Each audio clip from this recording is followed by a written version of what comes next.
Poema é uma forma de expressão literária. A origem, muito antes da invenção da escrita. Era uma forma de preservar ensinamentos, crenças e histórias. Um poema é muito mais do que observar belas palavras. É sentir. É preciso se permitir, conectar com atenção e sensibilidade, pois cada verso pode ter significados profundos.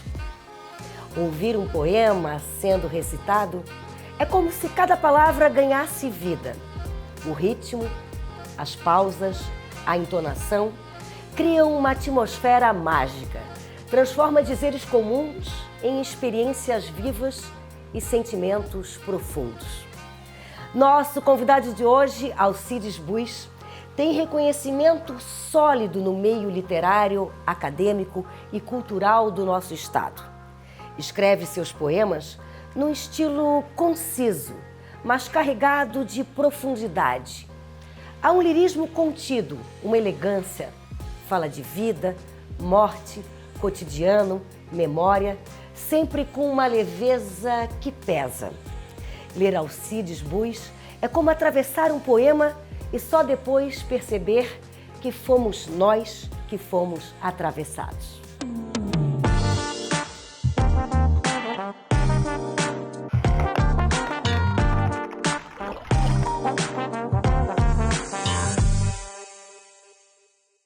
Ele é poeta, professor e autor de uma vasta obra literária. É referência na promoção da cultura catarinense, com quase 6 décadas como escritor. 27 livros publicados. Segue envolvido com a cultura e engajamento institucional, motivando leitores e escritores. Eu converso hoje com Alcides Buis. Obrigada, professor, por nos receber aqui na sua casa. Obrigado também, é um prazer conversar com você, falar de livros, de leitura, falar da vida.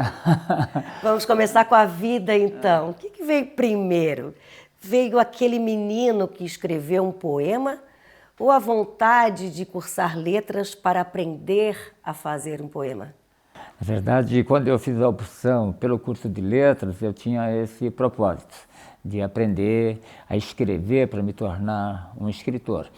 E não me arrependo, porque a gente, além desse objetivo de se preparar para ser escritor, né, e ser escritor é uma grande responsabilidade, exige uma longa preparação, aliás, uma preparação que nunca termina, né? Mas há também a questão da sobrevivência, da profissão, né? Porque não há, na prática, né, essa profissão de escritor, que dê condições à sobrevivência com algum conforto, com dignidade. Então, o escritor precisa pensar sempre como é que ele vai sobreviver, como é que ele vai pagar as contas, né?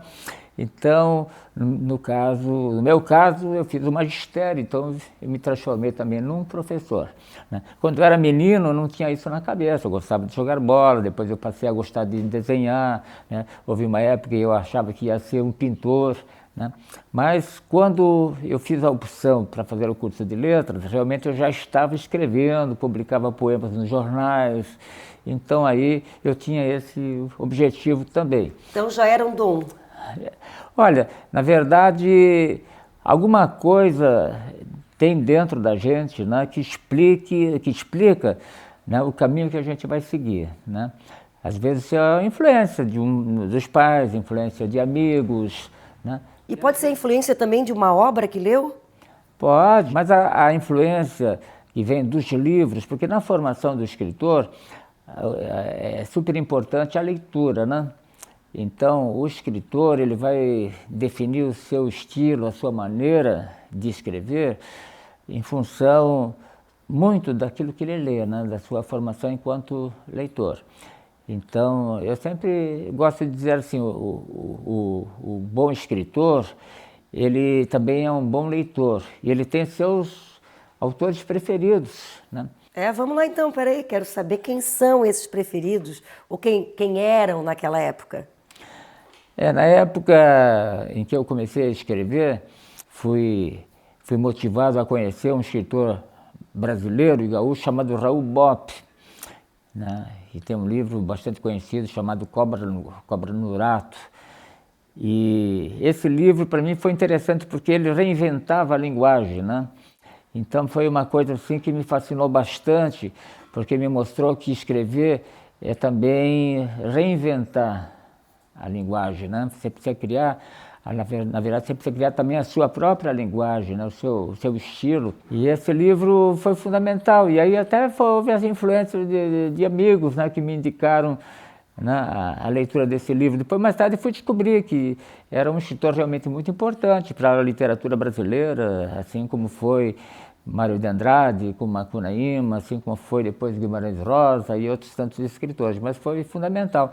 Então, você ter essa oportunidade, né, na vida de encontrar amigos que te indiquem livros importantes, às vezes é o professor, né?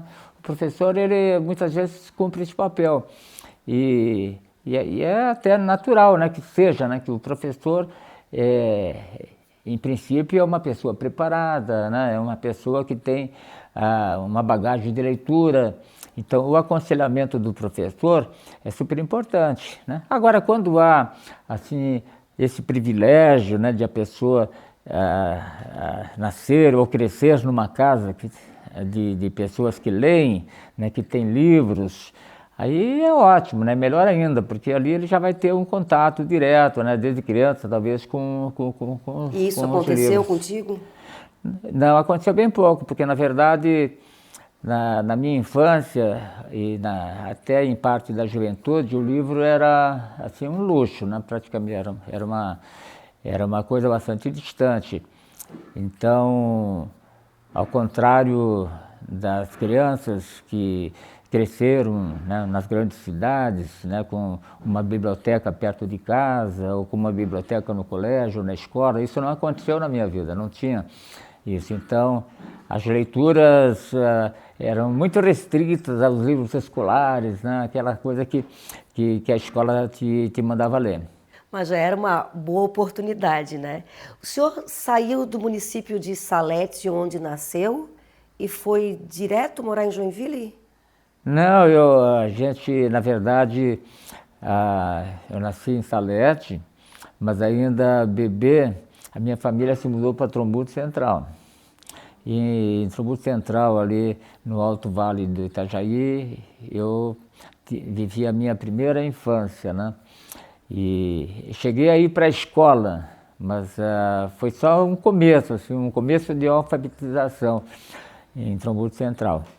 Depois a família se mudou para o Paraná, para a região oeste do Paraná, e lá também era uma fronteira que estava sendo aberta, né? Então era tudo, não existia quase nada assim, do mundo civilizado, tudo era um começo, né? Você já falou do livro que leu, né, que te inspirou no começo, mas eu quero saber se você se lembra do que escreveu? Olha, os textos iniciais, assim, eu lembro, por exemplo, houve uma época que, depois de Medianeira, onde eu cursei o primário, e lá a escola só ia até o primário, então eu continuei os meus estudos, primeiro no internato, voltei para Santa Catarina, em Itaió. Nessa época de Itaió, a minha arte era o desenho. Começou com futebol, eu era goleiro, então, mas o desenho era uma coisa espontânea, né, assim, que acontecia muito naturalmente. Aquele período todo assim passou, afinal de contas, e depois eu voltei para o Paraná e continuei a estudar para completar o ginásio em Cascavel, no oeste do Paraná, no Colégio Marista. E ali já havia, no próprio colégio, já havia mais condições assim de leitura, né? E eu comecei ali a manifestar alguma tendência, né, para as letras, para escrever. E, inclusive, numa ocasião, eu ainda era um garotão, né, eu fui convidado e morava numa casa de favor com uma família conhecida, e um dos rapazes ali estava noivando e pediu numa ocasião que eu escrevesse um poema para ele oferecer à namorada dele. Foi o meu primeiro poema, na verdade, que não foi meu, né? Foi dele, porque ele pediu para escrever, eu escrevi e ele ofereceu para a namorada, né? E eu acho que até o poema foi convincente, né? Porque ele acabou se casando depois, eu participei da festa de casamento dele. Foi o primeiro texto que eu escrevi, mas eu não tenho nenhuma lembrança do que eu escrevi, só sei que eu fiz.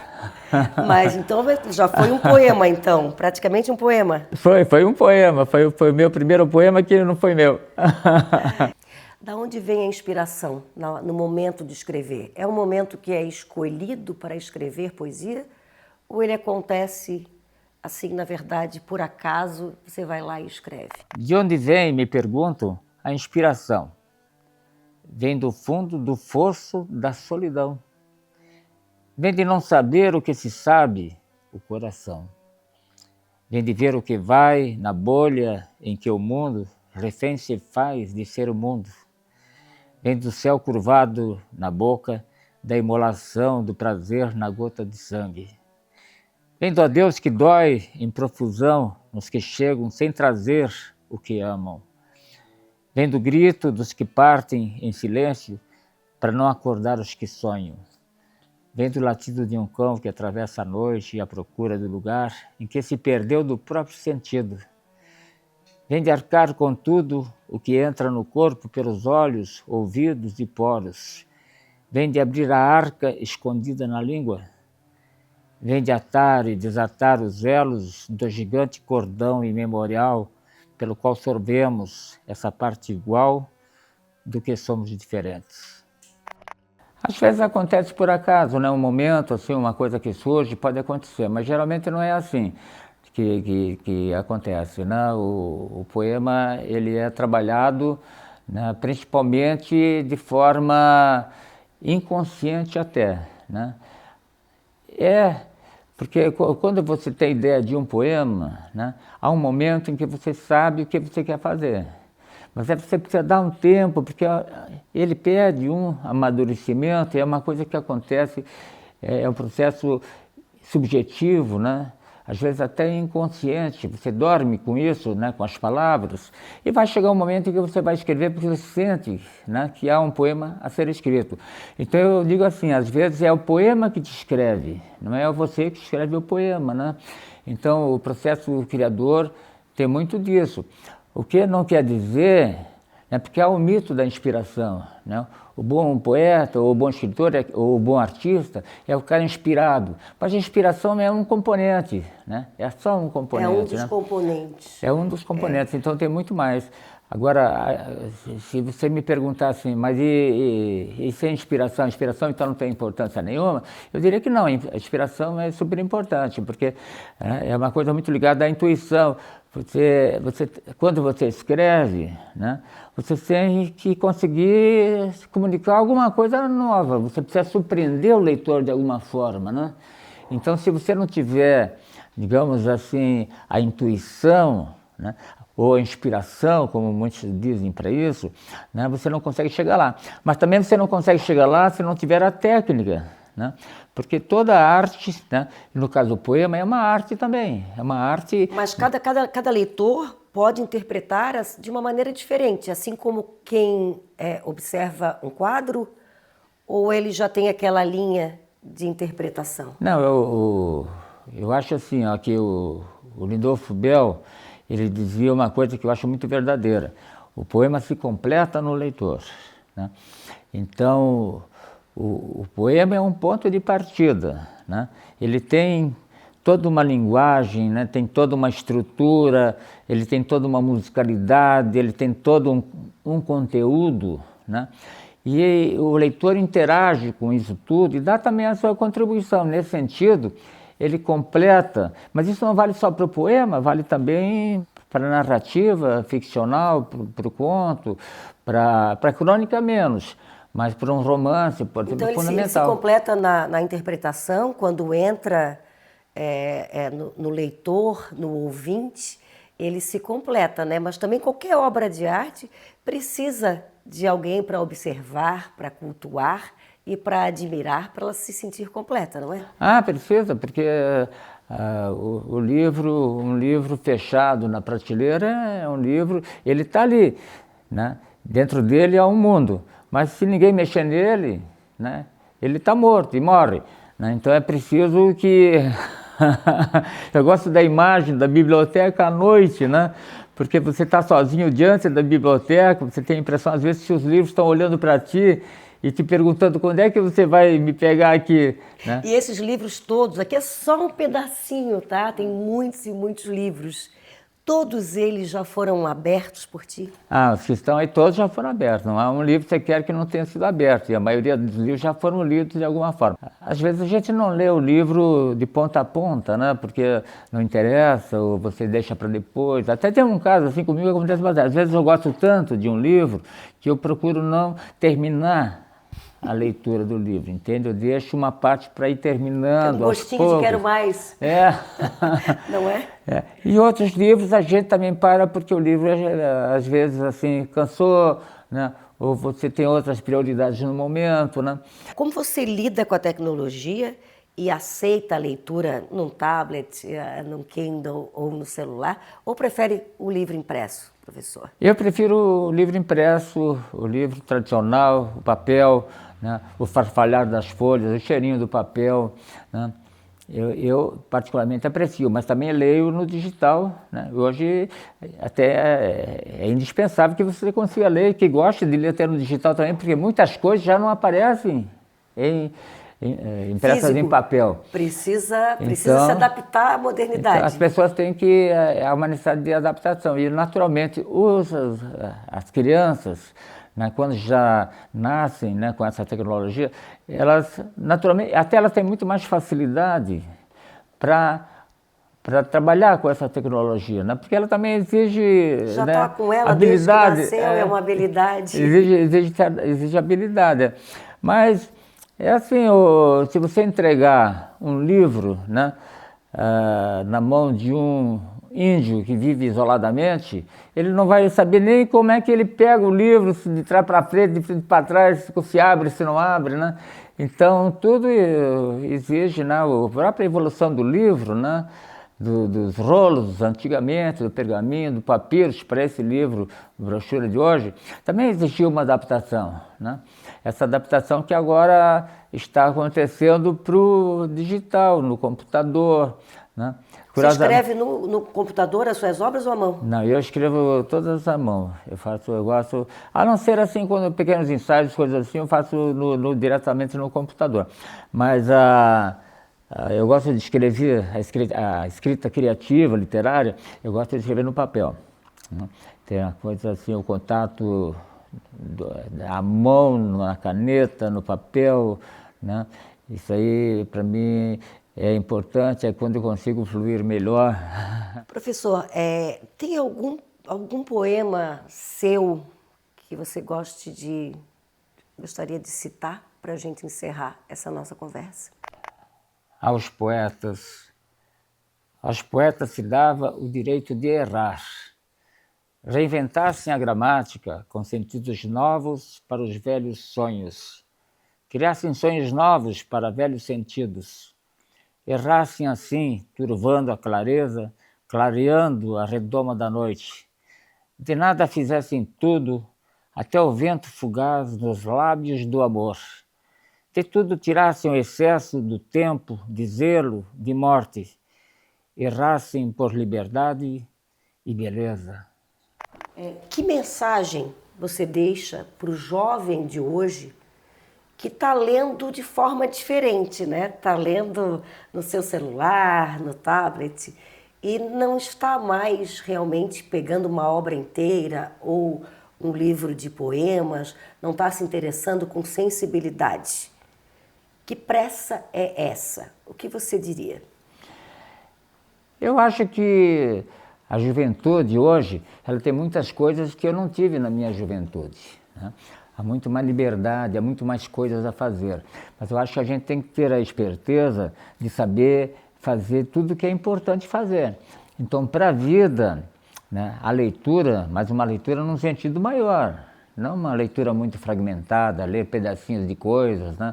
Mas uma leitura maior, pegar um livro inteiro e ler um livro inteiro, isso é de fundamental importância. Então, é preciso que o jovem, a criança, o jovem e até o adulto mesmo, né, faça isso, né, e se dedique a ler um livro por inteiro, porque esse pode ser o primeiro de outros que ele vai ler depois. Então, às vezes, assim, as pessoas têm assim, essa ideia, a gente percebe muito claramente isso, né, principalmente os jovens, né, adolescentes, acham que estão perdendo tempo, né, quando tem um livro nas mãos. Ao contrário, né, o livro é ganhar tempo. Se já aprendeu uma nova palavra, se levou alguma coisa daquilo, é porque valeu a pena, né? Sim, e aprende o vocabulário, é uma das coisas que a pessoa aprende, né? E muito mais do que isso, né? Muito mais, né? Aquela ideia, a imagem já bem surrada e manjada, né? Viajar, né? Um livro... Viajar nos livros, né? Como viagem. Todo livro é uma viagem, Professor Alcides, uma viagem boa. Eu agradeço muito a entrevista. Muito obrigada por essa oportunidade. Não dá vontade de acabar, né? É um prazer imenso falar com vocês.